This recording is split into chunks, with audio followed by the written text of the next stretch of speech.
नहीं जलते रहते खुली छतों के दिए, कोई तो है जो हवाओं के पर काट रहा है। बिल्कुल बिल्कुल। कोई भी बच्चा जो आपसे सीख कर आगे बढ़ रहा है और कहीं ना कहीं उसे कोई चैलेंज फेस करना पड़ जाता है, तो वहाँ पर मेरी एक ही शिक्षा जो मैं देने की कोशिश करती हूँ अपने शब्दों के जरिए कि you try to be a good performer. मेरी शादी के बाद जाहिर है मेरी जो इन लॉज हैं, जो मेरी फैमिली है, अब जो फैमिली है, उन्होंने इस तरह से मुझे एक पॉजिटिव और मोटिवेशनल बैक सपोर्ट दिया है कि आप जो भी करेंगी, हमें पूर्ण विश्वास है कि वो हमेशा समाज के हित कर के लिए ही होगा।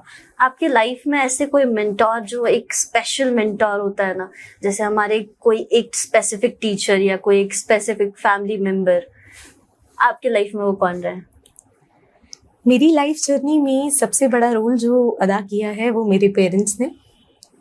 मुझे मजबूती के साथ खड़ा किया और ये विश्वास दिखाया कि अगर घर में एक बेटी है तो वो किस तरह से अपने जीवन में संगीत जगत के क्षेत्र में अगर आगे बढ़ रही है और प्रेरणा स्रोत बन रही है आगे आने वाली पीढ़ी के लिए, तो उन्होंने मुझ में विश्वास दिखाया।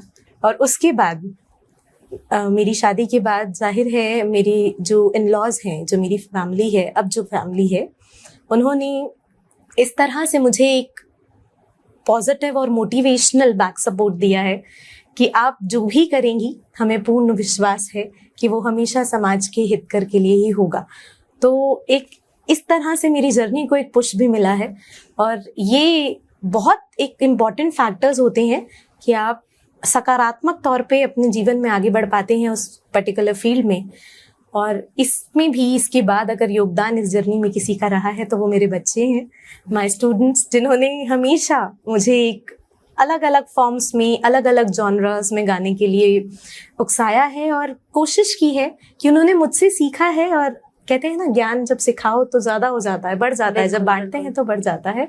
तो बस इसी तरह से ये मेरी जर्नी का हिस्सा रहे और वो सभी लोग जो एक्चुअली अपनी ब्लेसिंग्स के थ्रू मुझे मेरी ही लाइफ में आगे बढ़ने के लिए प्रेरित कर रहे हैं, तो बहुत एक इम्पॉर्टेंट रोल प्ले करते हैं इस जर्नी में। कांक्षा जी, आपने लाइफ में बहुत सारी चीज़ें देखी होंगी, आपने बहुत तरह के स्टूडेंट्स देखे होंगे। मुझे ये जानना है कि इस फील्ड में, जहाँ पे टेलीविज़न आता हो, म्यूज़िक आता हो, ये बहुत ज़्यादा स्ट्रगल वाला फील्ड हो जाता है क्योंकि यहाँ पे भी कंपटीशन बहुत ज़्यादा है। तो आप मोटिवेट कैसे करती हैं सारे स्टूडेंट्स को और खुद भी मोटिवेटेड कैसे रहती हैं आगे बढ़ने के लिए? आपका क्वेश्चन बहुत वाजिब है।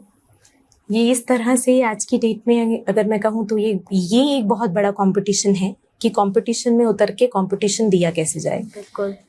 और यहाँ पर हमारा रोल शुरू होता है जब कोई भी बच्चा जो आपसे सीख कर आगे बढ़ रहा है और कहीं ना कहीं उसे कोई चैलेंज फेस करना पड़ जाता है, तो वहाँ पर मेरी एक ही शिक्षा जो मैं देने की कोशिश करती हूँ अपने शब्दों के जरिए कि you try to be a good performer. Because आप एक अच्छे जब गायक होते हैं तो जाहिर है आप सबके दिलों में अपनी आवाज़ को उतारते हैं, ये तो फैक्ट है। बट अगर आप अच्छे परफॉर्मर होते हैं तो ज़रूरी नहीं कि आपको जो सुन रहा है वो ही खुश हो, जो आपको नहीं सुन रहा होता वो भी आपको देखकर मुस्कुरा देता है। मतलब सबसे पहले खुद को अच्छा फील होना चाहिए म्यूजिक के टाइम पे। बिल्कुल। और अपने आप में जब आप एक बेस्ट परफॉर्मर होते हैं ना, तो आपके लिए किसी भी स्टेज को क्रैक कर पाना बड़ा आसान हो जाता है। आपके लिए कंपटीशन रह ही नहीं जाता है। आप उसको, जाहिर है चैलेंजेस तो आएंगे। बिल्कुल। वो कहते हैं ना कि यूं ही नहीं जलते रहते खुली छतों के दिए, कोई तो है जो हवाओं के पर काट रहा है। बिल्कुल बिल्कुल। तो बहुत बढ़िया लाइन कही है आपने। इसलिए भी कि आपको एक अच्छा परफॉर्मर जब आप होते हैं और इस तरह से जब अपने आप को कॉन्फिडेंटली, एक आत्मविश्वास के साथ आप समाज में अपने आप को खड़ा पाते हैं, तो हर कोई आप पर गर्व करने से रह नहीं पाता। तो ये बहुत ज़रूरी है कि आप में वो आत्मविश्वास जागे, वो कॉन्फिडेंस जागे और अपनी कला के प्रति सम्मान जागे, जिसको आप समाज में खड़ा करने की कोशिश कर रहे हैं। तो वो आपको किसी भी चैलेंज को फेस करने के लिए बहुत ज़रूरी है और यही शिक्षा मैं आपके प्लेटफॉर्म से भी अपने बच्चों को देना चाहूँगी।